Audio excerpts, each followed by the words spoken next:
विषय हमारे जीवन में चाहिए कितना? नमक से किस किस का पेट भर सकता है आप में से? नमक से। अच्छा, बिना नमक के सब्जी अच्छी लगने वाली नहीं है। तो विषय कितना होना चाहिए? तो भगवान कहते हैं नमक के बराबर होना चाहिए।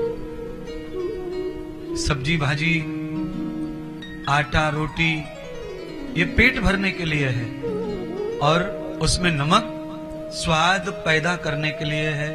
तो संसार के जितने विषय हैं उनमें स्वाद तो है, स्वाद तो आता है, पर नस्यम विशेष्यते गतम च, कोई विशेष स्वाद नहीं आता है। 4 कटोरियों में सब्जी रखो थाली में, एक सब्जी खाओगे, दूसरी खाओगे, तीसरी खाओगे, चौथी खाओगे, सबका स्वाद बर्बाद हो जाएगा।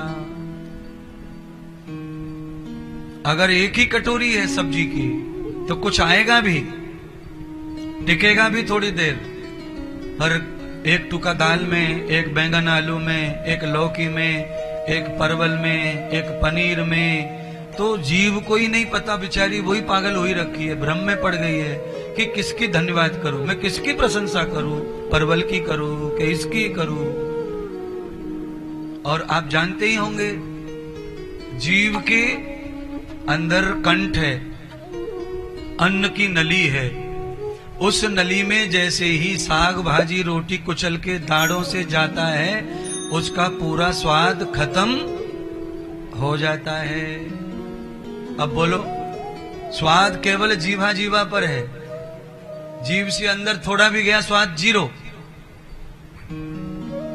बस यही स्वाद है विषयों का। इसके लिए आतुरता भी खूब रहती है, बेचैनी भी खूब रहती है, व्याकुलता भी खूब रहती है, निद्रा तक चली जाती है, आदमी परेशान रहता है। पर तदक्षणम कृतम भाषम, लीजिए विषयों का भी सुख लीजिए, पर नमक की बराबर लीजिए। नमक ज्यादा हो जाए तो, नमक ज्यादा हो जाए तो बोलो जोर से, स्वाद खराब हो जाता है, और नमक कम हो जाए तो स्वाद खराब हो जाता है। न ज्यादा चलता न कम चलता, अनुकूल नाप तौल के चाहिए स्वाद। स्वाद के लिए आप अंधेरे में अंधे मत बनो, चाहे वो कोई भी हो। केवल वासना नहीं है वो, वासना की भी शरीर में आवश्यकता तो है, ईश्वर ने बनाया है संसार। उपासना से संसार का निर्माण नहीं होगा, ये दुनिया नहीं बढ़ेगी।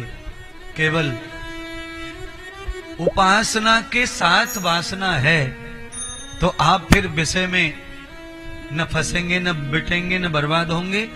अंकुल तुल के नमक डल रहा है ये, उपासना का प्रथम स्थान, वासना का द्वितीय स्थान। तो ये सब्जी में नमक तौल के पड़ रहा है, स्वाद ही स्वाद आएगा। अगर वासना प्रथम है और उपासना 2 नंबर पे है तो फिर स्वाद जीरो हो जाएगा जिंदगी का।